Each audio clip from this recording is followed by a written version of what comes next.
পুলিশের পক্ষ থেকে কিংবা স্থানীয় বিডিওর পক্ষ থেকে কি ব্যবস্থা নিয়েছেন?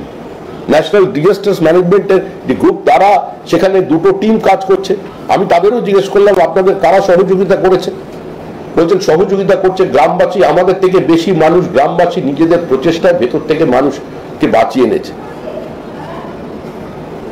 রাজ্য সরকারের কোন প্রতিনিধিকে কালকে দেখা গেল না।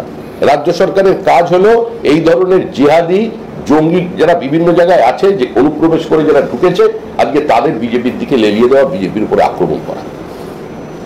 আজকে এই পরিস্থিতি চলতে পারে না।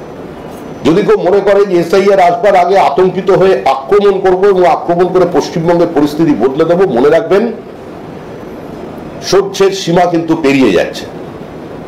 প্রধানমন্ত্রী পুরো বিষয়টির উপর নজর রাখছেন, গৃহমন্ত্রী প্রতিনিয়ত ফোনে যোগাযোগ রাখছেন।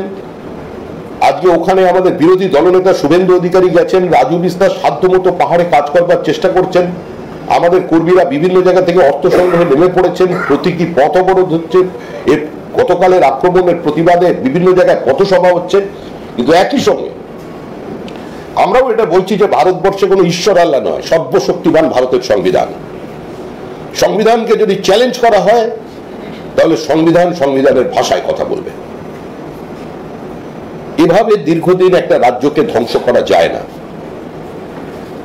সম্পূর্ণভাবে তৃণমূল কংগ্রেসের প্রাতিষ্ঠানিক লুট আজকে এই পরিস্থিতির জন্য দায়ী। এই রাজ্যে কোনো সরকার আছে বলে মনে হচ্ছে না। এই কার্নিভালি প্রমাণ করে দিল এই সরকারের কোনো মানবিক মুখ নেই। সরকার পরিচালনা করবার কোনো যোগ্যতা তৃণমূল কংগ্রেসের নেই। তৃণমূল কংগ্রেসের রাজনীতি ঘৃণ্য বিভাজনের রাজনীতি, হিন্দু মুসলমানকে ভেঙে দুপংক্তিতে দাঁড় করিয়ে দেবার রাজনীতি। এই রাজনীতি পশ্চিমবঙ্গের মানুষ আগামী দিনে মেনে নেবে না, একে প্রত্যাখ্যান